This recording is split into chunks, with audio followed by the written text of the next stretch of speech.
ఎత్తి పాడుదాం మాదు ధ్వజము విజయ ధ్వజములే హల్లెలూయా మాదు ధ్వజము విజయ ధ్వజములే హల్లెలూయా హల్లెలూయా. దేవుడి నామంలో కూడి వచ్చిన మీ అందరికీ కూడా నా వందనాలు తెలియజేసుకుంటూ ఉన్నాను. మరి ఈరోజు మన ధ్యాన అంశం ఏంటంటే మనకి చాలా ప్రాముఖ్యమైనటువంటి అంశం అది. అనేక సందర్భాల్లో ఇప్పటికీ చాలా మెసేజెస్ చాలా సంవత్సరాల నుంచి మనం చెప్పుకొని ఉండొచ్చు, కానీ ఎన్నిసార్లు చెప్పుకున్నా ఎంత చెప్పుకున్నా కూడా ఆ యొక్క సబ్జెక్ట్ గురించి చెప్పుకుంటూనే ఉండాల్సినటువంటి సబ్జెక్ట్, దాని గురించి మనం మాట్లాడుకుంటూనే ఉండాలి. ఆ యొక్క సబ్జెక్ట్ పేరేంటంటే పరిశుద్ధాత్ముడు. హల్లెలూయా చెప్దామా? పరిశుద్ధాత్ముడు. అసలు పరిశుద్ధాత్ముడు ఉన్నాడన్న సంగతే మాకు తెలీదు అన్నారు కొంతమంది వ్యక్తులు. వాళ్ళని గురించి ఏమని రాయబడి ఉంది? శిష్యులు అని రాయబడి ఉంది. పౌలు ఎఫెసు పట్టణానికి వచ్చినప్పుడు సువార్త చేస్తూ ఎఫెసు పట్టణం దగ్గరికి వచ్చినప్పుడు అక్కడ కొంతమంది శిష్యులు ఉన్నారంట. అక్కడ వాళ్ళని కలిశారు. పౌలు కలిసినప్పుడు మీరందరూ బాప్తిస్మం తీసుకున్నారంటే తీసుకున్నామండి అన్నారు. పరిశుద్ధాత్మను పొందుకున్నారా అని అడిగాడు ఆయన. ఎఫెసీయులకు రాసిన పత్రిక 19వ అధ్యాయంలో ఉంటుంది, తర్వాత చదువుకోండి. అయితే మీరు పరిశుద్ధాత్మను పొందుకున్నారా అంటే పొందుకోలేదన్నారు వాళ్ళు. పొందుకోలేదు అన్నప్పుడు పౌలు వారి మీద చేతులుంచి ప్రార్థన చేసినప్పుడు ఏమైంది? అక్కడ వారందరూ పరిశుద్ధాత్మ పొందుకుని భాషలతో మాట్లాడారంట. అయితే ఇప్పుడు పరిశుద్ధాత్మ పొందుకోకపోతే మనకు అవ్వదా? పరలోకం వెళ్ళమా? మనం పరిశుద్ధాత్మ పొందుకోవాలా? పొందుకోకపోతే మనకి ఏమేమి నష్టపోతాము? పరిశుద్ధాత్మ పొందుకోకపోతే మనం అంటే ఏమేమి కోల్పోతాము, ఏమేమి నష్టపోతాము అనేటువంటివి చాలా సందర్భాల్లో చాలామందికి తెలియదు. పేతురు మాట్లాడుతూ ఉన్నాడు అపోస్తుల కార్యాలు 2వ అధ్యాయంలో. పెంతెకొస్తు పండుగ దినాన వారి మీదకి పరిశుద్ధాత్ముడు దిగి వచ్చిన తర్వాత, పరిశుద్ధాత్మ అభిషేకం వాళ్ళు పొందుకుని బయటకు వచ్చిన తర్వాత పేతురు మాట్లాడుతున్నప్పుడు అక్కడ ఉన్నటువంటి వారి హృదయాలన్నీ కూడా రగల్చబడి, వారి హృదయంలో ఆ వాక్యం ఎలా ఉందంట? పొడవబడినట్లు ఉందంట. వాళ్ళ హృదయంలో పొడిచినట్లుగా ఉందంట. వారు పొడవబడిన వారే. వాళ్ళు ఏమంటున్నారంటే, సహోదరుడా, ఈ మాటలన్నీ చెప్తున్నావు కదా, ఇవి మా హృదయంలో గుచ్చుకున్నాయి ఈ మాటలు. ఇప్పుడు మేమేం చేయాలో చెప్పయ్యా, వాట్ నెక్స్ట్ అని అడుగుతున్నారు వాళ్ళు. ఇప్పుడు ఏం చేయాలి, మేము ఏం చేయాలని అడిగినప్పుడు 2వ అధ్యాయం 38వ వచనంలో ఆయన అంటాడు, మీరందరూ కూడా యేసుక్రీస్తు వారి నామంలో మీరు బాప్తిస్మము తీసుకోండి. మీరు బాప్తిస్మం తీసుకున్నప్పుడు, మారు మనసు అనుభవం పొందినప్పుడు, అప్పుడు పరిశుద్ధాత్మ అనే వరాన్ని మీరు పొందుకుంటారు. హల్లెలూయా చెప్దామా? ఎప్పుడంట పరిశుద్ధాత్ముడు మనలోనికి వస్తాడు? ఎప్పుడైతే మీరు బాప్తిస్మం తీసుకుంటారో, మారు మనసు పొందుతారో, అప్పుడు పరిశుద్ధాత్మ అనేటువంటి వరాన్ని మీరు ఉచితంగా పొందుకుంటున్నారు. అది అప్పుడే వెంటనే పరిశుద్ధాత్ముడు మనలోనికి వచ్చేస్తారు. అయితే ఈ పరిశుద్ధాత్మ మనలోనికి వచ్చిన తరువాత నుంచి ఆయన ఏం చేస్తాడంటే మనతో మాట్లాడడం మొదలు పెడతారు. ఆయన మనకి బోధ చేయడం మొదలు పెడతారు. ఆయన మనల్ని హెచ్చరించడం మొదలు పెడతారు. ఆయన మనల్ని పురుకొల్పడం మొదలు పెడతారు. ఆయన దేవుని గూర్చిన సంగతులు మనకి జ్ఞాపకం చేయడం మొదలు పెడతారు. యోహాను సువార్త ఒకసారి తీస్తారా? యోహాను సువార్త 14:26. తండ్రి నామమున పంపబోవు పరిశుద్ధాత్మ సమస్తమును మీకు బోధించి, తర్వాత ఏం చేస్తారంట? నేను మీతో చెప్పిన సంగతులను మీకు జ్ఞాపకం చేస్తారు. ఇప్పుడు పరిశుద్ధాత్ముడు మనలోనికి వచ్చిన తర్వాత జరిగేది ఏంటంటే, యేసయ్య మనకి ఏమైతే బోధ చేస్తున్నారో, యేసయ్య మనకి ఏమైతే చెప్పారో ఆ సంగతులన్నిటినీ ఆయన ఏం చేస్తారంట? జ్ఞాపకం చేస్తారంట. మనకి పరిశుద్ధాత్ముడు మనలోనికి వచ్చినప్పుడు జరిగేటువంటి సంగతులు ఆయన మనల్ని హెచ్చరిస్తారు, పురుకొల్పుతారు, ఆయన మనల్ని ఆదరిస్తారు. ఈ మాటలన్నీ ఎప్పుడు చెప్పారంటే యేసయ్య శిష్యులందరూ కూడా భయపడిపోతున్నారు. ప్రభువు శిలువ మరణం పొందుతారు, ఆయన వెళ్ళిపోతారు. అప్పుడు వీళ్ళు మామూలుగా ప్రభువు మీద ఆనుకుని, ప్రభువు మీద ఆధారపడి, ప్రభువుని నమ్ముకుని వీళ్ళందరూ వాళ్ళ వృత్తులు వదిలేసి వచ్చేసారు కదా.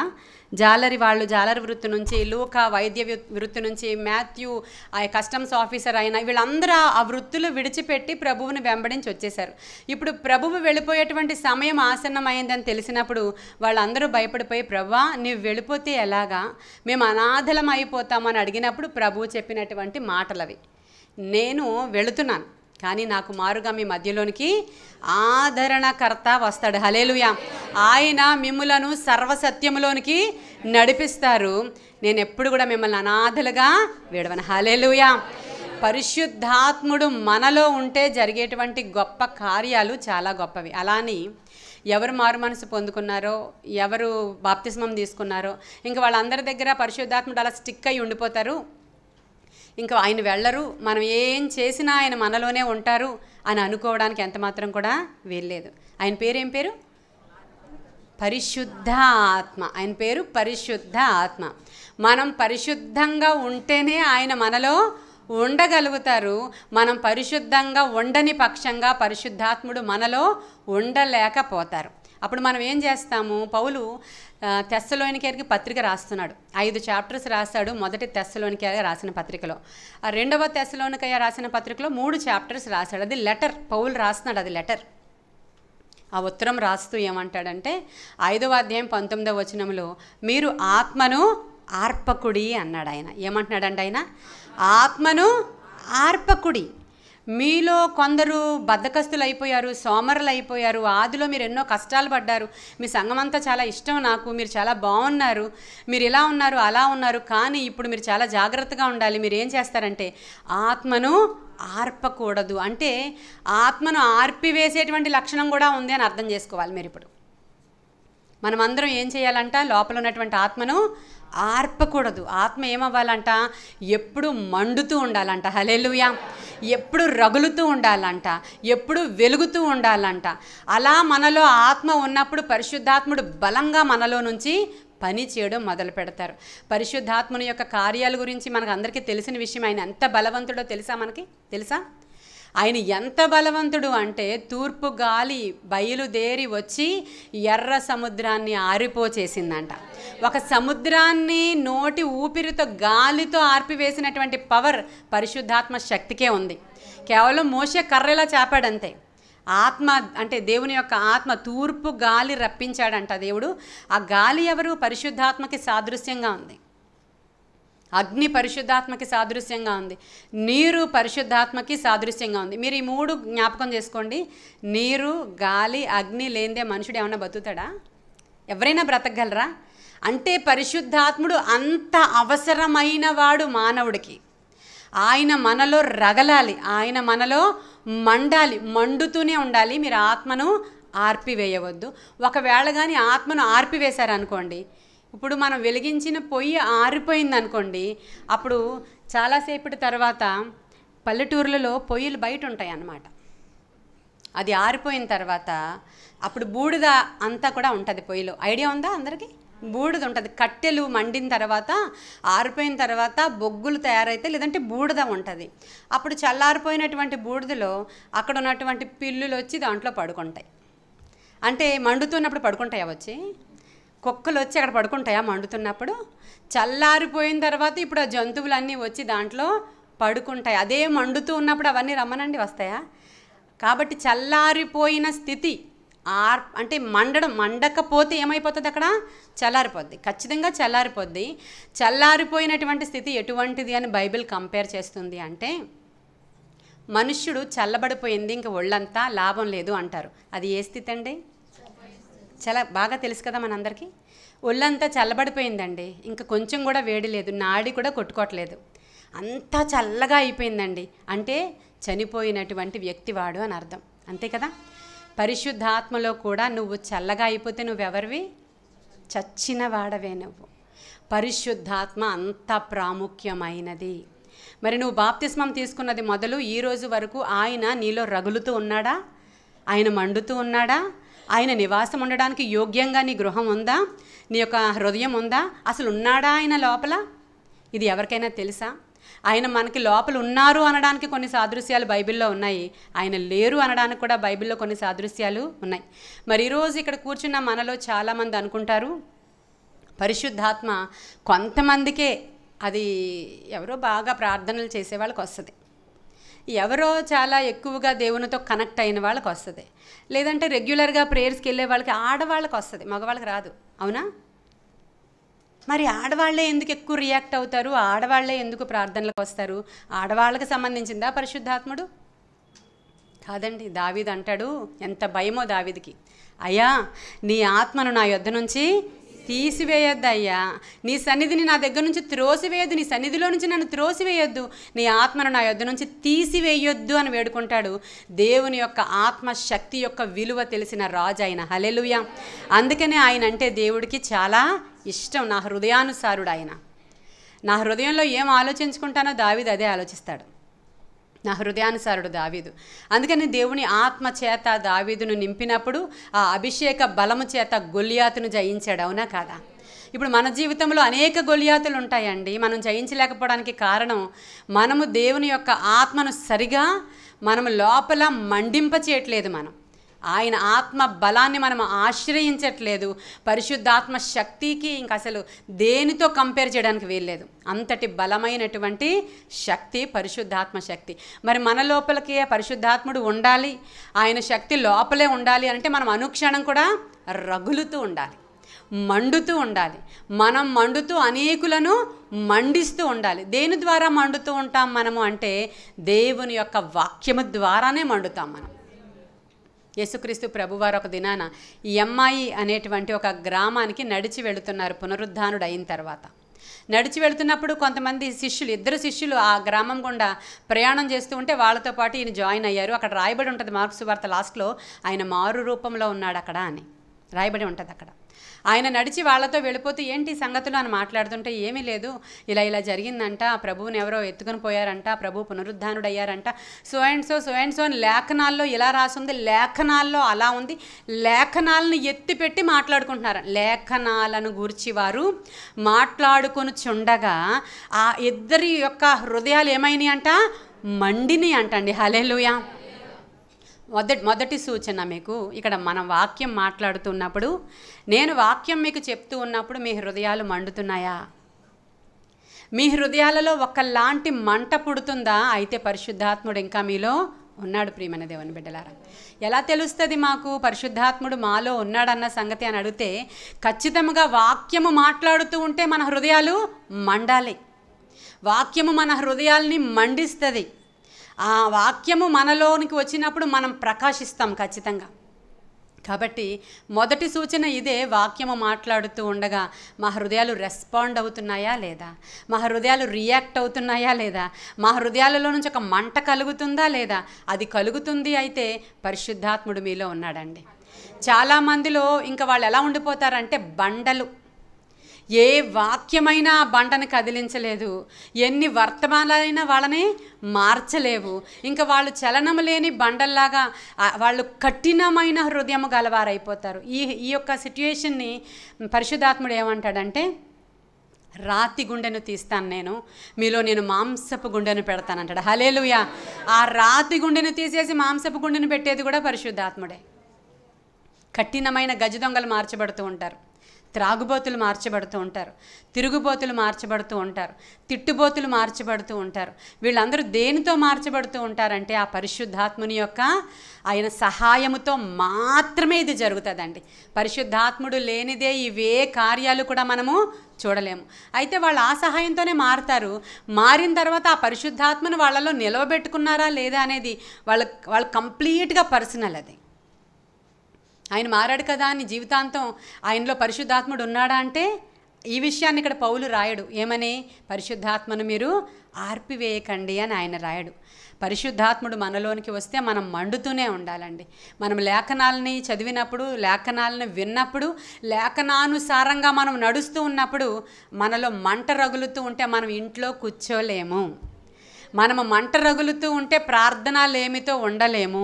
మనలో మంట రగులుతూ ఉంటే ఇంకొకరికి చెప్పకుండా అస్సలు ఉండలేము. మనలో మంట రగులుతూ ఉంటే దేవుని సన్నిధిలో సహవాసంలో కూర్చోకుండా అస్సలు ఉండలేము.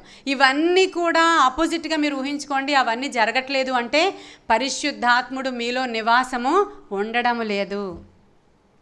ఓకే, పరిశుద్ధాత్ముడు లేడు, పెద్ద విషయం ఏముందండి, మేము యేసుతోనే ఉన్నాం, బాప్తిస్మం తీసుకున్నాం, ఖచ్చితంగా పరలోకానికి వెళతాం అని మీరు అనుకున్నట్లయితే, మరి దేవుడు అంటున్నాడు, సార్దీసు సంఘంతో చెప్తూ ఆయన అంటాడు, చాలామంది ఉన్నారు కానీ వారు బ్రతికి ఉన్నారన్న పేరే కానీ వాళ్ళు అంతే, వారు బ్రతికి ఉన్నారు. చాలామంది ఉన్నారండి, చాలా సంఘాలు ఉన్నాయి, వేల కాంగ్రిగేషన్స్ ఉన్నాయండి. క్రైస్తవ్యం అసలు ఆవరించేసింది. క్రైస్తవులు మామూలుగా లేరు. ఏ దేశానికి వెళ్ళినా క్రైస్తవులు ఉన్నారు. అన్ని కంట్రీల్లో క్రైస్తవులు ఉన్నారు. ఇంకా సీక్రెట్ బిలీవర్స్ ఇండియాలో చాలామంది ఉన్నారు. కౌంట్ చేయబడిన వాళ్ళు తక్కువ మంది. ఎంత క్రైస్తవ్యం ఉంది అని అనుకుంటున్నాం కదా, దానిలో బ్రతుకున్న వారి సంఖ్య ఎంత? ఆయన అంటున్నాడు ఎంతోమంది ఉన్నారు కానీ వాళ్ళలో బ్రతుకున్న వారు తక్కువ మంది. వాళ్ళు బ్రతుకున్నారన్న పేరే కానీ వాళ్ళు చల్లబడిపోయారు. వాళ్ళ ఒళ్ళు చల్లబడిపోయిందండి. కాళ్ళు చేతులు చచ్చుబడిపోయినాయి, చల్లబడిపోయింది. నాడి కొట్టుకోవట్లేదు. వారు ఎటువంటి వారు? చచ్చిన వారు పరలోక రాజ్యాన్ని స్వతంత్రించుకోలేరు. కాబట్టి ఈరోజు ఒక్కసారి అంత ఇంపార్టెంటా పరిశుద్ధాత్మను మనం పొందుకోవడం? అంత ప్రాముఖ్యమైనదా అంటే స్వయముగా యేసుక్రీస్తు ప్రభువే ఈ మాటలు మాట్లాడుతూ యోహాను సువార్తలో ఇవి చెప్తున్నారు. చదువుదామా అవి మరొకసారి? యోహాను సువార్త తెరుస్తారా? 14వ అధ్యాయము 16 నుంచి కొన్ని మాటలు చదవండి. ఎవడైనను క్రీస్తు ఆత్మ లేనివాడైతే వాడు ఆయన వాడు కాడు. ఇప్పుడు దేవుని పిల్లలం మనం అనబడ్డానికి ఒక లక్షణం ఏమైనా ఉందా అంటే అది ఏంటంట? పరిశుద్ధాత్మ మనలో ఉంటే మనం దేవుని పిల్లలమంట. పరిశుద్ధాత్మ లేకపోతే మనం దేవుని పిల్లలము కామంట. మరి పరిశుద్ధాత్ముడు ఉన్నాడని మనకు తెలియడానికి ఒక లక్షణం చెప్పాను, అంటే ఇది కామన్ లక్షణం. అది మిగతాది పరిశుద్ధాత్ముడు మనలో ఉన్నాడు అనడానికి, మనలో ఆయన నివాస యోగ్యంగా ఉండడానికి అవసరమైనటువంటి లక్షణాలు మనలోనికి రావాలి. ఇప్పుడు పరిశుద్ధాత్మ గురించి మాట్లాడుకున్నప్పుడు సబ్జెక్ట్ ఎలా ఉంటుందంటే, పరిశుద్ధాత్మ పొందుకున్నారా అని ఎవరినైనా అడిగితే మాకు తెలియదండి, మేము పరిశుద్ధాత్మ పొందుకున్నామో లేదో. అంటే మరి ఉందో లేదో మాకు తెలియదండి, మేము ఎప్పుడు భాషలతో మాట్లాడలేదండి, మాకెప్పుడు శరీరంలో ఒక ఏ వైబ్రేషను రాలేదండి, వాక్యం చెప్తున్నప్పుడు ఏమీ అనిపించలేదండి, ఎప్పుడు ఇక్కడ ఎంత గట్టిగా ఆరాధన చేస్తున్నారు కానీ ఏ చలనము నా బాడీలో రాలేదండి. మరి ఎలా తెలుసుకోవాలి పరిశుద్ధాత్మని నేను పొందుకున్నానా లేదా అని మనలో చాలామందికి డౌట్ వస్తుంది. చాలామంది చాలా సంఘాల్లో ఏం బోధిస్తారంటే భాషలతో మాట్లాడితేనే మీరు పరిశుద్ధాత్మ పొందుకున్నారు అని, అదే సాదృశ్యమని కొన్ని సంఘాల్లో బోధిస్తూ ఉంటారు. అయితే ఇది పూర్తిగా పరిశుద్ధాత్మ భాషలతో మాట్లాడితేనే పొందుకున్నామనేది అంత సత్యము కాదు. ఎందుకంటే పరిశుద్ధాత్మ పొందుకున్నాము అనడానికి 3 సందర్భాలలో భాషలు మాట్లాడారు వాళ్ళు. మొదటి సందర్భం ఏంటంటే మేడగది అనుభవం. అపోస్తుల కార్యాలు 2వ అధ్యాయంలో వాళ్ళు మేడగదిలో సంఘమంతా అత్యాశక్తితో ప్రార్థన చేస్తూ ఉండగా వారందరి మీదకి కూడా అగ్ని జ్వాలల వంటి నాలుకలుగా విభాగింపబడినట్లుగా పరిశుద్ధాత్ముడు వ్రాలగా వారందరూ అన్య భాషలతో మాట్లాడసాగిరి అని రాయబడి ఉంటుంది. అందరూ మాట్లాడారు, అందరూ, వాళ్ళలో కొంతమంది కాదు, అందరూ మాట్లాడారు. ఈ ఎవిడెన్స్ని తీసుకుని ఏం చెప్తారంటే అందరూ మాట్లాడాలి, మాట్లాడితేనే మీరు పరిశుద్ధాత్మ పొందుకున్నట్లు అని చెప్తారు. అయితే పౌలు భక్తుడు కృపావరాల గురించి కొరింథీయులకు రాసిన పత్రికలో మాట్లాడుతూ అందరికీ అన్ని వరాలు ఉండవు, కొందరికి కొన్ని వరాలు అని క్లారిటీ ఇచ్చేశాడు ఆయన. కాబట్టి ఈ క్లారిటీ ప్రకారము అన్ని వరాలు మనకు ఉండాల్సిన అవసరత అక్కడ లేదు, అసలు ఒక వరం కూడా ఉండాల్సిన అవసరత లేదు. కానీ గలతీయులకు రాసిన పత్రిక 5వ అధ్యాయంలో ఉన్నటువంటి ఆత్మ ఫలాలు ఉన్నాయి. ఈ ఫలాలు కానీ మనలో లేకపోతే మనము దేవుని వారలము కాము. ఇది జ్ఞాపకం పెట్టుకోవాలి మీరు. మీలో ఒక్క కృపావరం లేకపోయినా పర్వాలేదు, కానీ గలతీయులకు రాసిన పత్రిక 5వ అధ్యాయంలో ఉన్నటువంటి ఆ హోలీ స్పిరిట్ ఫ్రూట్స్, అవి ఫ్రూట్స్ ఫలాలు, ఆ ఫలాలు మాత్రం మీలో లేకపోతే మీరు దేవుని రాజ్యాన్ని స్వతంత్రించుకొననేరరు. కొంచెం నేను లోపలికి వెళ్ళి మాట్లాడుతున్నాను, అర్థం చేసుకోవడానికి ప్రయత్నం చేయండి. ఇది ఒక కథలాగా దావీదు చేత పట్టుకుని యుద్ధానికి వెళ్ళాడు, యెహోషాపాతుకు యుద్ధం జరిగిందంటే మనకి చాలా బాగుంటుంది కథ వినడానికి. ఇటువంటి సబ్జెక్ట్ మాట్లాడుకున్నప్పుడు కొంచెం అర్థం కాలేనట్లుంటుంది, మనం వినడానికి కూడా ఇష్టంగా అవ్వదు. కానీ ఇది చాలా ఇంపార్టెంట్ సబ్జెక్ట్ కాబట్టి ఈ మాటలు మన హృదయంలోనికి వెళ్ళడానికి అవకాశం ఇవ్వండి దయచేసి. ఇక్కడ నేను మాట్లాడుతూ ఉండగానే పరిశుద్ధాత్ముడు మీ హృదయాలని ఖచ్చితంగా మండింప చేయాలా, ఒకవేళ ఆర్పివేసుకుంటే మరలా వెలిగించడానికి చాలా ప్రయాస, అది ఇంపాసిబుల్ అని లేఖనం సెలవిస్తూ ఉంది. నీలో పరిశుద్ధాత్ముడు నీరసించిపోయినా పర్వాలేదు, కానీ లేకుండా పోతే మాత్రం చాలా ప్రమాదము. కాబట్టి ఏం చేయాలంట, పెద్దలైన వారు మాటి మాటికి హెచ్చరిస్తూ ఉండాలి. పెద్దలైన వారు లేదంటే నీ ఇంట్లో ఉన్నవారే వాళ్ళని ఏం చేయాలంటే పురికొల్పుతూ హెచ్చరిస్తూ మరలా తిడుతూ మళ్ళీ ఇలా నువ్వు ఉంటే అయిపోదు అని వాళ్ళని మోటివేట్ చేస్తూ మరలా దేవుని సన్నిధికి రప్పించాలి. లేకపోతే ఏమవుతుందంట, ఒకసారి వెలిగించబడి పరలోక సంబంధమైనటువంటి రుచి చూసిన వాడు మరలా వెలిగించబడ్డం అంటే ఆరిపోయిన తర్వాత పడిపోయిన తర్వాత మరలా వెలిగించబడుట అసాధ్యం అని రాయబడి ఉంది. కాబట్టి ఎంత టఫ్ సిట్యుయేషన్ ఒకసారి మీరు ఆలోచించండి. చాలా ప్రాముఖ్యమైన సబ్జెక్ట్ ఇది. పడిపోయారా? మీరు దిగజారిపోతున్నప్పుడు పూర్తిగా లోయలోనికి పడిపోకుండా మరలా మీకు చెయ్యిచ్చి బయటికి లేవనెత్తితే మరలా మీరు పికప్ అవుతారు. అలా కాకుండా పక్కన వాడు ఇంక ఎలా పోతే నాకెందుకని వాడిని విడిచిపెట్టేశామనుకోండి, పూర్తిగా వెలిగించబడిన వాడు పడిపోతే మరలా వాడు లేపబడుట అసాధ్యము అని రాయబడి ఉంది. 1వ తెస్సలోనికీయులకు రాసిన పత్రిక 5:14 చదవండి.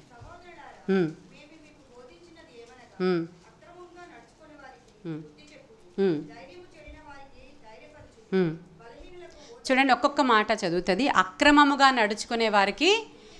ఇప్పుడు మీరు అక్రమముగా నడుచుకోవడం అంటే దొంగ దోచుకునేవాడు లేదంటే రోడ్డు మీద తిరిగేవాడు కాదు, మనలోనే మన ఇంట్లోనే. ఇప్పుడు సక్రమంగా నడుచుకోకుండా ఉండడానికి ఆపోజిట్ వర్డ్ అక్రమం అనమాట, అంతే, అంతకంటే పెద్దవాడు ఏం కాదు అది. సక్రమంగా లేరనుకోండి ఇంట్లో వాళ్ళు, సక్రమంగా చర్చికి రావట్లేదు, సక్రమంగా బైబిల్ చదవట్లేదు, సక్రమముగా సేవకుల మాటలకు వాళ్ళు లోబడట్లేదు, సక్రమముగా దేవుని ప్రార్థన ఇంట్లో వాళ్ళు చేసుకోవట్లేదు.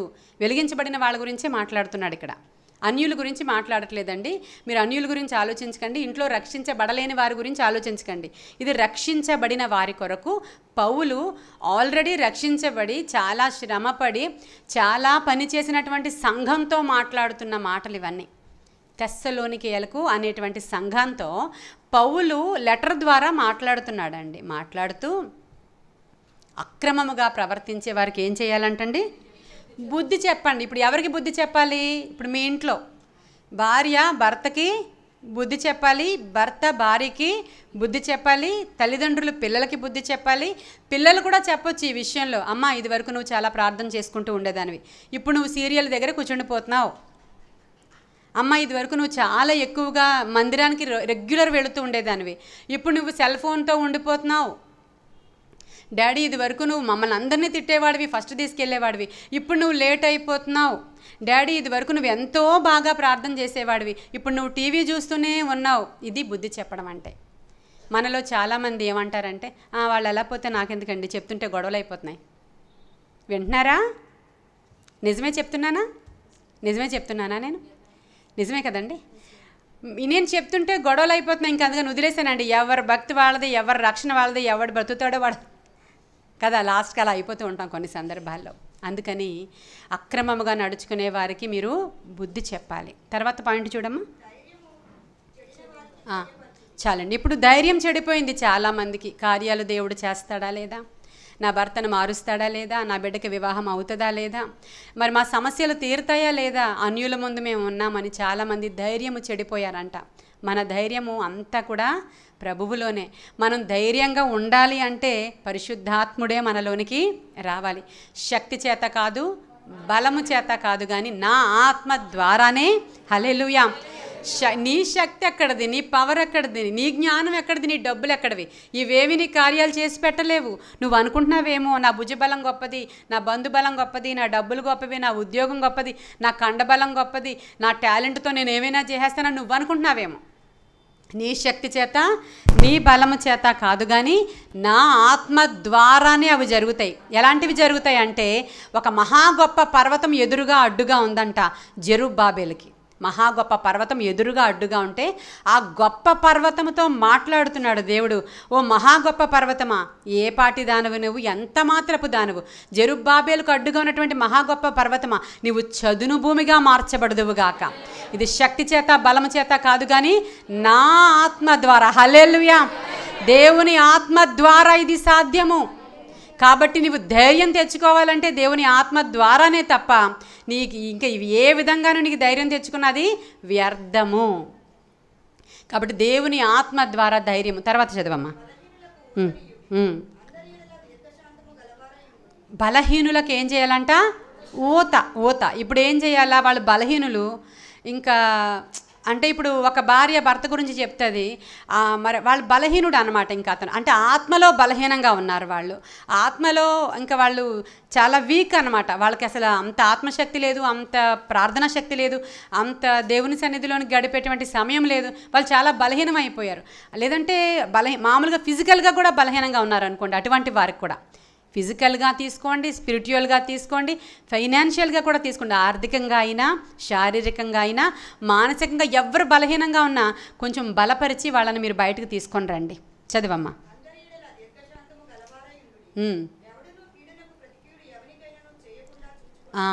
అందరి ఎడల మీరు ఎలా ఉండాలంట?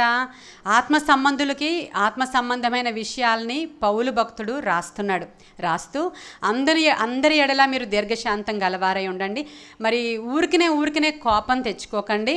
దీర్ఘశాంతం చాలా ప్రాముఖ్యమైనది. మీకు కృపావరాలు లేకపోయినా పర్వాలేదు, కానీ ఆత్మ ఫలాలు లేకపోతే అవ్వదు అని చెప్తున్నాడు ఇక్కడ. చదివమ్మా.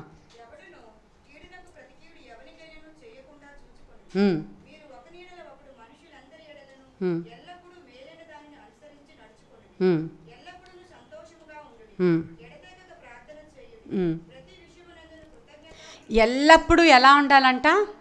ఎల్లప్పుడూ అది సాధ్యమవుతుందా?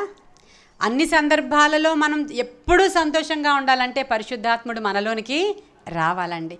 ఆత్మ ఫలాలలో రెండవది అదే కదా, ప్రేమ. సంతోషానికి ఇంగ్లీష్ బైబిల్లో జాయ్ అని ఉంటుంది. జాయ్ వేరు, హ్యాపీ వేరు కదా. హ్యాపీనెస్ వేరు, జాయ్ వేరు. సంతోషం వేరు, ఆనందం వేరు. ఆనందం కదా, ఆనందం వేరు. ఆనందంగా ఉండడం వేరు, సంతోషంగా ఉండడం వేరు. ఇప్పుడు ఇది స్పిరిట్ ఆఫ్ జాయ్తో ఉండండి. ఎప్పుడు మీరు సంతోషంగా ఉండండి అని చెప్తున్నాడు పౌలు. ఆ విషయాన్ని ఎక్కడి నుంచి రాస్తున్నాడో తెలుసా? జైల్లో నుంచి. ఆయన చెరసాలలో కూడా సంతోషంగా ఉన్నాడు. హల్లెలూయా చెప్దామా? ఆయన చెప్తున్నాను, మరలా చెప్తున్నాను, ఆనందించండి అంటున్నాడు ఆయన. హల్లెలూయా. నేను మరలా చెప్తున్నాను, ఆనందించండి, సంతోషించండి. మీరు ఎప్పుడు కూడా స్పిరిట్ ఆఫ్ జాయ్తో నింపబడి ఉండండి. ఆ యొక్క హోలీ స్పిరిట్ ఫ్రూట్స్తో నింపబడి ఉండండి. మీరు అందరూ కూడా ఎప్పుడు కూడా ఇలాంటి లక్షణాలను కలిగి మీరు ఉండండి. చదవండి అమ్మా.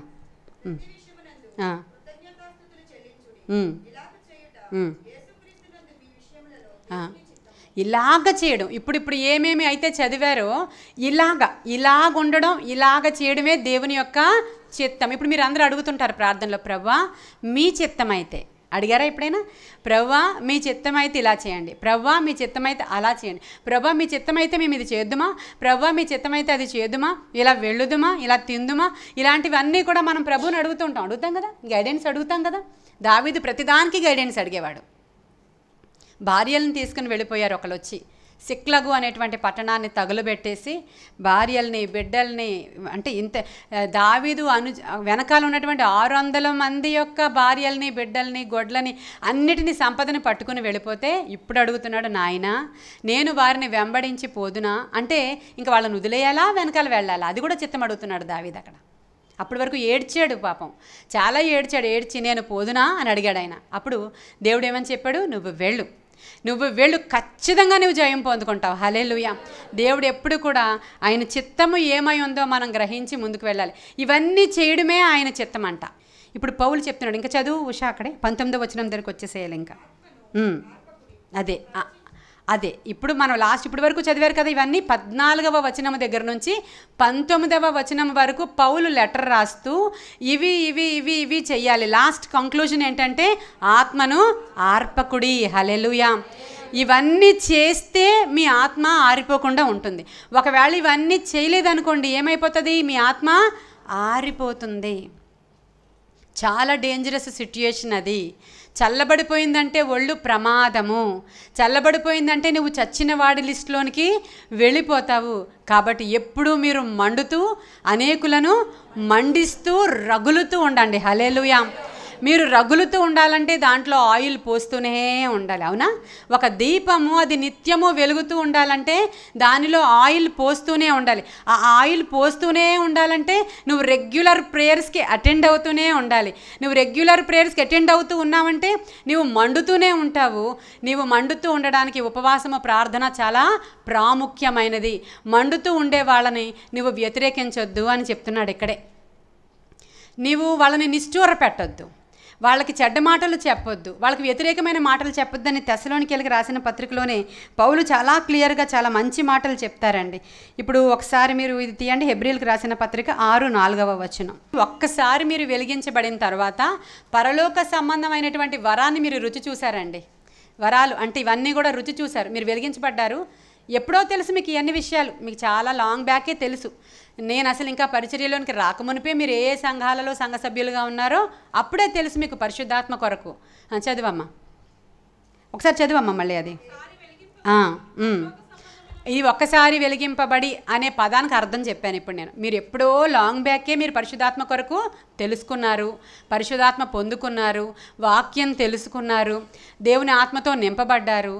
అది ఇప్పుడు ఏం చేయాలి ఏం చేయకూడదని ఆ యవ్వనస్తుడు అడిగినట్లుగా మీరు కూడా దేవునిని అడిగి తెలుసుకుని ఆ పనులన్నీ చేయడం మానేశారు. తాగేవాడు తాగడం మానేశాడు, తిరిగేవాడు తిరగడం మానేశాడు, అబద్ధములు ఆడేవాడు అబద్ధములు ఆడడం మానేశాడు. ఇలాంటి తప్పులు చేయాలా, ఇలాంటి వ్యభిచార సంబంధమైన నైజం ఉంది వాడు మానేశాడు. ఇదివరకు చెడ్డ తిరుగుడు తిరిగేవాళ్ళు అది మానేశారు.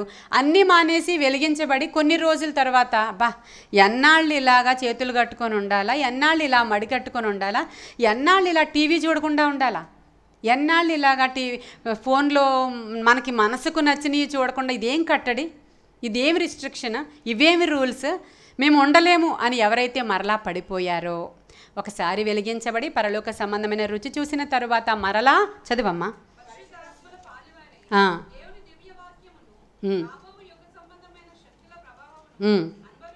చూసారా, పరిశుద్ధాత్మను దేవుని యొక్క వాక్యాన్ని యుగ సంబంధమైనటువంటి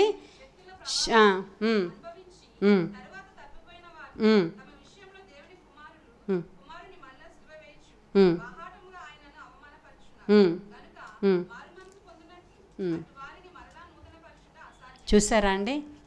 ఈ విషయాలు కానీ మీరు నిర్లక్ష్యం చేస్తే, ఇప్పటి వరకు మీకు ఇలాంటి మెసేజ్ దొరకలేదు అనుకుందాం, ఎవరు నీరసం అయిపోకుండా ఒకసారి హల్లెలూయా చెప్పండి. ఈరోజు కథలా లేదు కదా, అందుకని కొంచెం నీరసంగా కనబడుతున్నారు నాకు. నేను ఒక్కరిదాన్ని హుషారుగా ఉన్నాను ఇక్కడ. పరలోక సంబంధమైనటువంటి టేస్ట్ అక్కడ అన్ని మాటలు మీరు ఈ రెఫరెన్సెస్ ఇంటికి వెళ్ళిన తర్వాత చదువుకోండి. మరి మళ్ళీ చదివించడం మనకి టైం అంత సరిపోదు కాబట్టి, ఇన్ని విషయాలు మీకు తెలిసి ఆ టేస్ట్ చూసి దాన్ని ఎంజాయ్ చేసి ఆ పరిశుద్ధాత్మను అనుభవించి మరలా మీరు తప్పిపోతే యేసుక్రీస్తు ప్రభువారిని మీరు బాహాటంగా సిలువ వేసినట్లే. పరిశుద్ధాత్మ సంగతులు అన్నీ తెలిసి కూడా మీరు తప్పిపోతే బాహాటంగా ప్రభువుని సిలువ వేసేశారు. రెండోసారి మీరే వేశారు. అది వేసిన తర్వాత ఇటువంటి వారు మరలా నూతన పరచబడడం. ఏమండి అసలు ఈ సెంటెన్స్ మీరు రాసుకుంటే దాని మీద మీరు చేయి పెడితే మీకు భయం వేయట్లేదా? భయం అనిపిస్తుందా లేదా? ఇటువంటి వారు మరలా నూతన పరచబడ్డం అసాధ్యము. నేను అందుకే నా చుట్టూ ఉన్న వాళ్ళని ఎక్కువగా మందలిస్తూ ఉంటాను. నేను అందరినీ తిడితే అందరూ ఊరుకోరు కదండి. నా చుట్టూ ఉన్న వాళ్ళని, నా మాటకి లోబడే వాళ్ళని, నాకు రెస్పాండ్ అయ్యే వాళ్ళని, అవునా లేదా, తిడుతుంటాను నేను. సరిగ్గా ఉండండి, ఇలా ఉండొద్దు అలా ఉండండి, ఇలా మాట్లాడొద్దు అలా మాట్లాడండి, ఇలా ప్రవర్తించొద్దు అలా ఎందుకంటానంటే నేను వాళ్ళు కృపావరాలతో నింపబడిన వాళ్ళు మండుతూ ఉన్నవాళ్ళు. వాళ్ళ దగ్గరికి వచ్చి సాతానుడు వాళ్ళని చోరీ చేయడానికి చూస్తాడు. వాడికి అవకాశం ఇవ్వద్దు అని రాస్తున్నాడు ప్రభు. అపవాదికి మీరు అవకాశం ఇవ్వద్దు, వాడు దొంగ, వచ్చి మిమ్మల్ని దోచుకొని పోతాడు. ఒకసారి నీకు ఏ బలహీనత ఉందో వాడికి తెలుసు, మళ్ళీ అదే బలహీనతను పట్టుకొచ్చి నిన్ను టెంప్ట్ చేస్తాడు వాడు. అక్కడ నువ్వు పడిపోయావు అంటే నిన్నెవ్వడు కూడా మరలా తిరిగి బయటికి తీసుకుని రాలేరు. ఇది బైబిల్ డిక్లేర్ చేసేస్తుంది. మరి నీవు నేను ఎవరు? అప్పుడు అటువంటి వాళ్ళు ఎలాంటి వాళ్ళు అంటే, ఇప్పుడు మీరు తిమోతికి రాసిన పత్రిక తెరవాలి. ఇంకా నేను 10 minutesలో ముగిస్తాను కరెక్ట్గా. తిమోతికి రాసిన పత్రిక తెరవండి. 1వ తిమోతి 4వ అధ్యాయము 3వ వచనం.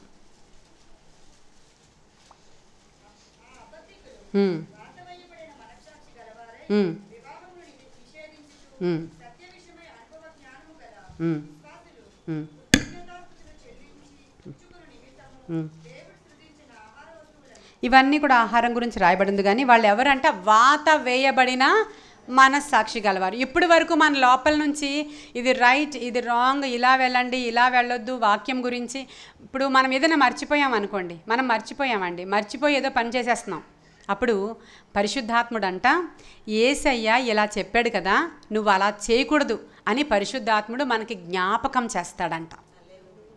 ఇప్పుడు మన దగ్గర పరిశుద్ధాత్ముడు వెళ్ళిపోతే నీకు ఏ జ్ఞాపకాలు లేవు, నీకెవ్వరు జ్ఞాపకం చేయరు, నిన్ను ఎవ్వరు కూడా ఇలా చేయకూడదు అలా చేయకూడదు అని ఎవ్వరు గైడెన్స్ ఇవ్వరు. ఎందుకని? వాళ్ళకట వాత వేయబడిన మనస్సాక్షి ఆల్రెడీ వచ్చేసిందంట. వాళ్ళ మనస్సాక్షి ఎటువంటిదంట? వాత వేయబడింది. ఇంకా మనస్సాక్షి పనిచేయదు. కుష్ఠరోగం వచ్చింది అన్నమాట ఆ మనస్సాక్షికి. కుష్ఠరోగం వచ్చినప్పుడు ఆ వచ్చిన పార్ట్ మీద పిన్ పెట్టి గుచ్చినా వాళ్ళకి స్పర్శ ఉండదు. ఎలాగునో మనస్సాక్షి చచ్చిబడిపోయిందంట వాళ్ళకి. ఇలాగ క్రైస్తవ్యంలో 50% ఉన్నారంట. వాళ్ళు వాత వేయబడిన మనస్సాక్షి గలవారండి. వాళ్ళకి ఎన్ని వాక్యాలు చెప్పినా అవి వాళ్ళకి గుచ్చుకోవాలి వాక్యం గుచ్చుకుంటేనే మీరు నొచ్చుకుంటారు. వాక్యం గుచ్చుకోకపోతే మీకు అది పని చేస్తున్నట్లు లెక్క కాదు. ఇంకా గుచ్చుకున్న తర్వాత కూడా నన్నే గుచ్చేసిందని ఏడిసావనుకో, సూది మందు నీకు పడకపోతే రోగం నయము కాదు. క్యాన్సర్ ఎక్కడుందో ఆ పార్ట్ని కోసి గనుక తీయకపోతే శరీరం అంతటినీ అది చంపేస్తుంది. ఎలాగునో వాక్యము నిన్ను బాగు చేస్తుంది. అది ఆ వాక్యాన్ని నీవు తినేయాల. తినినప్పుడు నీ నోటికి చేదుగా, కడుపుకు తీయగా ఉంటుంది అంటాడు అక్కడ. హల్లెలూయా. కాబట్టి ఇది జీవాహారం మన లోపలికి వెళ్ళిపోవాలి. చేదుగా ఉంది, చేదు మందు వద్దు అంటే రోగము తగ్గదండి ఖచ్చితంగా. కాబట్టి పరిశుద్ధాత్మ కోసం చాలా సబ్జెక్ట్ ఉంటుంది, చాలా డీప్గా ఉంటుంది. ఎంత మాట్లాడుకున్నా తరగదు. అంటే ఇదంతా మనం నేర్చుకోలేం. కానీ ఒకే ఒకటి, పరిశుద్ధాత్ముడా నాలోనికి రండి. నీవు వస్తే నన్ను సర్వసత్యంలోనికి నడిపిస్తావు. నీవు వస్తే నాకు వెలుగు కలుగుతుంది. నువ్వు ఎంత మాత్రము నన్ను విడిచిపోవద్దయ్యా అని దావీదు కీర్తనాకారుడు 51వ కీర్తనలో 7వ వచనంలో చెప్పినట్లు ఆయనను మనం వేడుకోవాలి. అయ్యా నీ ఆత్మను నా యొద్ద నుంచి తీసివేయొద్దు. ఇప్పుడు మనం దేవుని ఆత్మను కాదని ఎక్కడికైనా వెళ్ళగలమా? అననీయ సప్పీరా అనేటువంటి ఇద్దరు దంపతులు దేవునిని మోసం చేశారు. ఏం చేశారు? ఇస్తానన్నటువంటి ఆఫరింగ్ డబ్బులు కంప్లీట్గా ఇవ్వకుండా సగం దాచిపెట్టి ఇంకొక పనికి ఉపయోగిద్దాం, సగమే ఇద్దాం మన పాస్టర్ గారికి, అంతా ఎందుకు అని చెప్పి సగం మనీ పట్టుకొచ్చారు. ఎవరి దగ్గరికి? పేతురు దగ్గరికి. పేతురు పరిశుద్ధ ఆత్మ కృపావరాలు కలిగినవాడు. ఆయనకి వివేచన జ్ఞానం ఉంది. ఆయన ఏం చేస్తున్నాడంటే, అమ్మ మీరు ఈ పొలాన్ని ఇంతకే అమ్మారా అని అడిగాడు. ఆయన అడిగితే డౌట్ లేకుండా ఇంతకే అమ్మాము. ఎందుకంటే ఇంటి దగ్గరే మాట్లాడుకున్నారు. ఎవరు? భార్యాభర్తలు. ఇందాకే నేను చెప్పాను, అక్రమముగా నడుచుకునే వారికి బుద్ధి చెప్పండి. ఇప్పుడు రెగ్యులర్గా ఈ సప్పీరా చర్చికి వెళ్ళేదైతే భర్తకి ఏం చెప్పాలి? ఏమండి మనం అక్రమముగా నడుచుకోవద్దు. అవునా కదా? అవునా కదా? అక్కడే గనక సప్పీరా భర్తని వార్న్ చేసి ఉంటే, అక్కడే గనక ఈ యొక్క అననీయ భార్యని వార్న్ చేసి ఉంటే ఇద్దరు చచ్చిపోకుండా ఉందురు. అవునంటారా కాదంటారా? పేతురు ఒక మాట అంటాడు, మీరు పరిశుద్ధాత్మను ఎందుకు ఎవరిని మోసం చేశారు? పాస్టర్ గారిని కాదు. మీరు పరిశుద్ధాత్మను ఎందుకు మోసం చేశారు? దేవుడితో ఎందుకు అబద్ధమాడారు అని రాసి ఉంటుంది. 2 మాటలు ఉంటాయి అక్కడ. మీరు పరిశుద్ధాత్మను ఎందుకు మోసం చేశారు, దేవునితో ఎందుకు మీరు అబద్ధమాడారు. ఇప్పుడు మనము గనక మన ఫ్యామిలీలో ఎవరైనా అక్రమంగా ఇలా నడుచుకుంటూ ఉంటే ఇప్పుడు మనం హెచ్చరించాలా లేదా? మనం చెప్పాలా లేదా? అమ్మ నువ్వు ఇలా చేయకు, డాడీ నువ్వు ఇలా చేయకు, పిల్లలారా ఇలా చేయకండి, మనం అక్రమంగా నడుచుకోదు. అక్కడ కానీ నువ్వు హెచ్చరించుంటే అక్కడ మన ప్రాణాలు నిలుపుకొని చచ్చిన వాళ్ళలాగా జీవశవాల్లాగా మనము ఉండము అని పౌలు ఇంత డీప్గా డీటెయిల్డ్గా లెటర్ రాస్తున్నాడండి అక్కడ. ఇప్పుడు పరిశుద్ధాత్మని మనం మోసము చేయకూడదు. కాబట్టి పరిశుద్ధాత్ముడు మనల్ని నడిపించినప్పుడు ఆయన స్వరానికి మనము లోబడాలి. అది ఎలాంటి విషయమైనా. మనుషులు ఏమనుకుంటారో, మనుషులు ఇప్పటి వరకు మేము ఇలా ఉండి ఇప్పుడు సడన్గా మేము ఇలా మారితే మరి వాళ్ళందరూ యాక్సెప్ట్ చేస్తారో లేదో, ఇలాంటి మాటలు మనకు అనేక సందర్భాల్లో నేను చాలా ఫేస్ చేశాను ఇటువంటివి. అయినప్పటికీ నేను దేవుని మాటే విన్నాను కానీ మనుషుల మాట వినలేదు ఎప్పుడు. కనుకనే దేవుడు మనల్ని ముందుకి నడిపిస్తూ ఉన్నారు. కాబట్టి ఆయన స్వరము వినడానికి మనం చాలా ఇష్టపడాలి. ఇప్పుడు ఈ రోమిలికి రాసిన పత్రికలో ఉన్నట్లు అపొస్తలుల కార్యాల్లో కూడా 7వ అధ్యాయం 51వ వచనంలో స్టెఫను మాట్లాడుతూ అంటాడు, ముష్కరులారా అని తిడతాడు. ఎవరిని? ఈయన్ని చంపడానికి వచ్చినటువంటి పెద్దల్ని. అక్కడ పరిశుద్ధాత్మతో నింపబడిన వాడై ఈ స్టెఫను మాట్లాడుతూ ఉంటే స్టెఫను ముఖమంట దేవదూత ముఖంలాగా ప్రకాశిస్తుందంట. పరిశుద్ధాత్మ మనలో ఉన్నప్పుడు మనం అలాగే ఉంటామండి. పరిశుద్ధాత్ముడు మనలో ఉన్నప్పుడు మనము మండుతూ ప్రకాశిస్తూ ఉంటామంట. మండుతూ ప్రకాశిస్తూ ఉన్నటువంటి దీపంలాగా మార్చబడతామంట మనం. ఈ దీపం అనేకులకు వెలిగిస్తుందండి. కాబట్టి ఇక్కడ అంటున్నాడు, ముష్కరులారా, మీ పితరులు కూడా ఇలాగే ఎదిరించారు. మీ పితరులు కూడా ఇలాగే ఎదిరించారు పరిశుద్ధాత్మని, మరలా మీరు కూడా ఇలాగే ఎదిరిస్తున్నారు. తిడతాడు 7:51 సార్ తెలుస్తారా? చూడండి, హృదయములను చెవులను. అందుకే యేసుక్రీస్తు ప్రభు వారు చెప్పినప్పుడల్లా ఏమంటారంటే చెవి గలవాడు వినును గాక. ఎందుకంటే చెవులు ఉన్నాయి కానీ ఇక్కడ 2 చెవులు అందరికీను అవి పనిచేస్తున్నాయో లేదో తెలియదు. దేవుని వాక్యానికి పనిచేస్తున్నాయో లేదో తెలియదు. కొంతమంది గాసిప్స్కి ఎంత బాగా పనిచేస్తాయో, కొంతమంది దాన్ని తెలుగులో ఏమంటాం మనం? చాడీలు చెప్పుకోవడానికి, ఇతరుల గురించి కొండెములు చెప్పుకోవడానికి, ఎవరి గురించి అయినా ఇద్దరు మాట్లాడుకుంటుంటే అది వినడానికి అబ్బా ఎంత షార్ప్గా పనిచేస్తాయంటే చిన్నది లిప్ మూమెంట్ని బట్టి గమనించేస్తారండి వాళ్ళు. సౌండ్ కూడా అక్కర్లేదు. ఇద్దరు మాట్లాడుకుంటుంటే పెదాల మూమెంట్ని చూస్తే ఆహా వీళ్ళు ఆ లిల్లీ గురించే మాట్లాడేసుకుంటున్నారు. ఏదో అయ్యింది అయితే లిల్లీ గారికి అసలు. అంటే అంత చెవులు అలా తెరిచిపెట్టుకుని ఉంటారంట కొంతమంది. వాళ్ళకి సౌండ్ కూడా అక్కర్లేదు వాళ్ళకి. అంటే ఇతరుల మీద కొండెములు చెప్పడానికి, ఇతరులను నిందించడానికి, సేవకుల్ని నిందించడానికి, చెడ్డ మాటలు మాట్లాడడానికి, సంఘంలో ఎవరో ఒకరిని పిన్ పాయింట్ చేయడానికి, సేవకులను పిన్ పాయింట్ చేయడానికి వాళ్ళు రెడీగా ఉంటారంట. వాళ్ళందరూ ఎవరు? దేవుని వాక్యానికి చెవులు లేని వాళ్ళు, వీటికి చెవులు ఉన్నవారు. అందుకే ప్రభు అన్నాడు చెవి గలవాడు. ఈరోజు ఇక్కడ కూర్చున్న మన అందరికీ చెవులు ఉన్నాయండి. దేని విషయంలో? దేవుని వాక్యము వినుటలో. హల్లెలూయా, హల్లెలూయా. ఈయన స్టెఫను తిడుతున్నాడు, మీరు చెవులుండి కూడా విననొల్లక హృదయము దేవుని వాక్యము తట్టు త్రిప్పుకోకుండా. చదువు ఉష.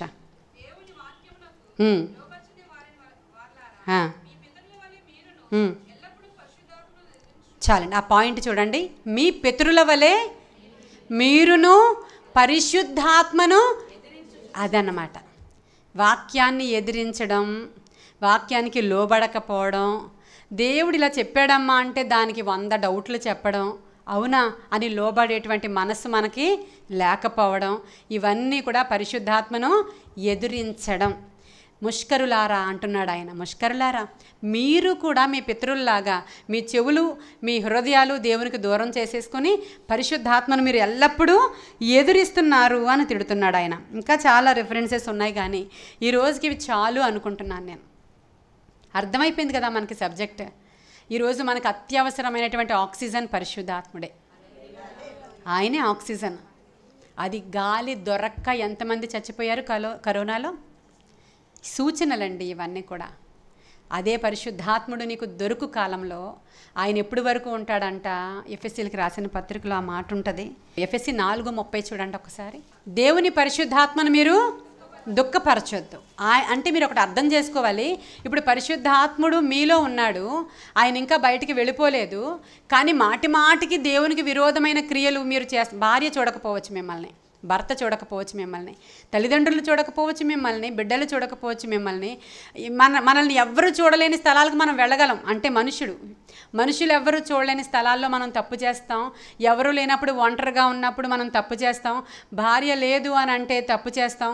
సైకాలజీ ప్రకారంగా మా బాబు చెప్తున్నాడు, వాళ్ళు మంచోళ్ళే, మగవాళ్ళు ఇద్దరు మంచోళ్ళే, వాళ్ళు మంచోళ్ళే. కానీ సైకాలజీ ఎలా ఉంటుందంటే, ఇద్దరు షాపింగ్కి వాళ్ళ భార్యను తీసుకెళ్లారంట. ఒకడు షాపింగ్కి వాళ్ళ భార్యను తీసుకెళ్ళాడు. భార్య ఉన్నంతసేపు చక్కగా అతని సెల్ ఫోన్లో అతనే చూసుకుంటున్నాడు, భార్యను చూస్తున్నాడు. ఆవిడ చెప్పింది, నేను కొనుక్కుని వస్తాను, ఇక్కడ కూర్చో, కొంచెం టైం పడుతుంది, నేను ట్రయల్ రూమ్కి వెళ్తున్నాను అని చెప్పిందంట. వెళ్తారా అలాగా? అలా టైం చెప్పినప్పుడు ఈయన అక్కడ సిట్ అవుట్ ఉంటే అక్కడ కూర్చున్నాడు. ఈయన అప్పటి వరకు చాలా మంచి ఈయన అలా కూర్చున్నాడు. ఇంకొక ఆయన కూడా అలాగే, వాళ్ళ వైఫ్ కూడా అక్కడ ట్రయల్ రూమ్కి వెళుతుందంట. ఆయన కూడా వచ్చి ఈయన ఆపోజిట్ చైర్లో కూర్చున్నాడంట. కూర్చున్నప్పుడు ఇద్దరు అప్పటి వరకు వాళ్ళ ల్యాప్టాప్ తీసుకున్నారు, లేదంటే వాళ్ళ సెల్ ఫోన్ తీసుకుని అప్పటి వరకు చాలా మంచోళ్ళు అంట వాళ్ళు. అంతలో ఒక అందమైన అమ్మాయి అటువైపు నడిచి వచ్చిందంట. ఆవిడ షాపింగ్కి వచ్చినప్పుడు ఒకసారి ఇలా చూశారంట, ఇద్దరు ఒకసారి చూశారంట. తర్వాత మళ్ళీ వాళ్ళ ఫోన్లో మళ్ళీ బిజీగా ఉన్నారంట. కొంతసేపటికి మళ్ళీ ఇద్దరు ఒకసారి మళ్ళీ రెండోసారి చూశారంట. అప్పుడు ఒకరికొకరు చూసుకుని నవ్వుకున్నారంట. ఇది వాళ్ళ సైకాలజీలో ఒక సబ్జెక్ట్. ఇది భార్య ఇక్కడ లేదు అనేటువంటి ఒక క్రియ వాళ్ళని ఏం చేస్తుందంటే, ఇప్పుడు ఎంతో ఫ్రీ అయిపోయినట్లు వాళ్ళు తప్పు చేయాలని కాదు, వాళ్ళు చెడ్డోళ్ళు కాదు, కానీ నేను ఇప్పుడు ఒంటరిగా ఉన్నాను, అబ్బా ఇప్పుడు ఫ్రీగా ఉన్నాను, పక్కన లేదురా బాబా అనుకుని చూడాల్సింది చూద్దామని 2-3 సార్లు అటువైపు చూడడం. బాగుందా? బాలేదా? మరి ఇలా చేస్తున్నారు. ఆ భార్య అవ్వచ్చు, భర్తే అవ్వచ్చు, పిల్లలే అవ్వచ్చు, మన యవ్వనస్తులైన మగబిడ్డలే అవ్వచ్చు, ఆడబిడ్డలు కూడా అవ్వచ్చు. ఎవరు తక్కువ కాదు, ఎవరు తక్కువ కాదండి, ఎవరు తక్కువ. ఇది ఒక సైకాలజీ, అంటే మానసికమైనటువంటి రోగం అంతే. అది నీ కనులు ఎందుకో వ్యర్థమైన వాటి వైపు నువ్వు త్రిప్పుతున్నావా? అమ్మాయిని చూడడం వల్ల నీకేమొచ్చింది? పాపం తప్ప. అంటే చూడు ఒకసారి మన కన్నులు కట్టేసుకోవాల్సిన అవసరం ఏమీ లేదు. జనరల్గా ఎవరైనా ఒకసారి ఇలా చూస్తాం, తప్పులేదు. రెండవసారి మూడవసారి నువ్వు చూస్తున్నావంటే అది పాపమని బిల్లీ గ్రాహం గారు చెప్తున్నారు. మా దృష్టి అసలు వేరే ఏమీ లేదు మా హృదయంలో, ఊరికి అలా చూస్తున్నాను టైంపాస్ కంటే. అది మాటి మాటికి చూడడం అనేది అలా జరగదు. అంటే సైకలాజికల్గా మీరు ఫీల్ అయ్యి ఇక్కడ ఎవ్వరూ లేరు కాబట్టి ఈ పాపం నేను చేస్తాను. ఇప్పుడు అదే కనుక ఆదాము అక్కడే ఉండుంటే హవ్వ తప్పు చేయకుండా ఉండేది అని ఒక భక్తుడు, ఒక రైటర్ రాస్తూ ఉన్నాడు. అంటే ఒంటరితనము అంత డేంజరస్ అని. నీవు ఒంటరిగా ఉన్నప్పుడు ఎక్కువ జాగ్రత్తగా ఉండాలి అని. ఒంటరిగా ఉన్నప్పుడు నిన్ను పరిశీలించేవాడు పరిశుద్ధాత్ముడు, ఖచ్చితంగా నీతో ఉంటాడు అక్కడ. ఆ విషయం మర్చిపోయి నేను ఒంటరిగా ఉన్నాను, నేను ఇప్పుడు ఏమైనా చేయగలనని మనం అనుకుంటూ ఇక్కడ ఎవరూ లేరు అనుకుంటామంట. అందుకనే 139వ కీర్తన 7వ వచనం చదివి మనం ముగించుకుందాం. నీ ఆత్మ యొద్ద నుండి నేను ఎక్కడికి పోవుదును, నీ సన్నిధి నుంచి నేను ఎక్కడికి పారిపోవుదును.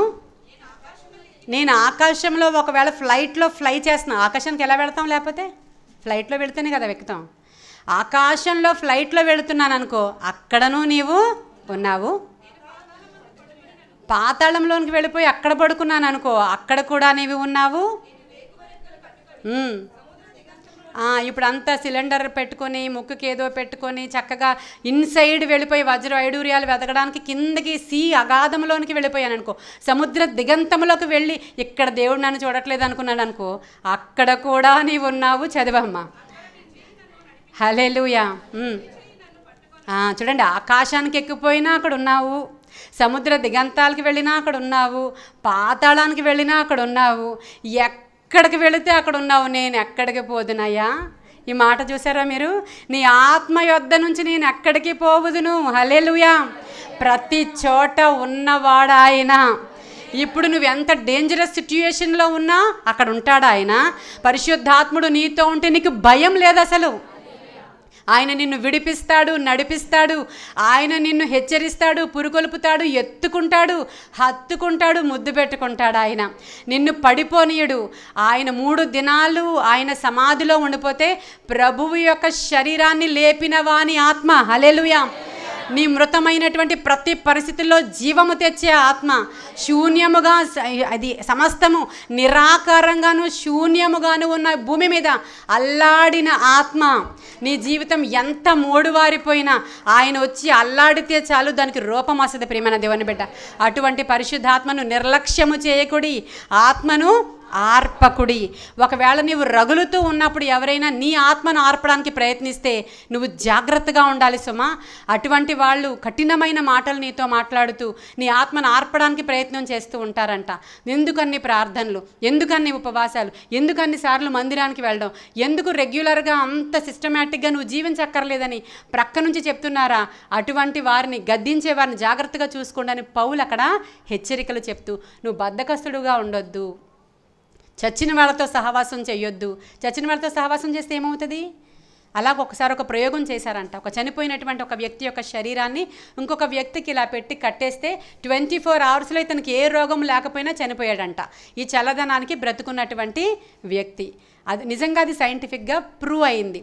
ఇప్పుడు నువ్వు చచ్చిన వాళ్ళతో సహవాసం చేస్తే నీవు కూడా చచ్చిపోతావు. కాబట్టి ఆత్మ ఫలాలైనటువంటి ప్రేమ, సంతోషము, సమాధానము, దీర్ఘశాంతము, దయాళుత్వము, మంచితనము, ఇవి ప్రాక్టీస్ చేసుకుని నీకు ఒక కృపావరం లేకపోయినా సరే పర్వాలేదు, కానీ ఇవి మాత్రం లేకపోతే నీవు మృతుడవు. ప్రియమైన దేవుని బిడ్డ.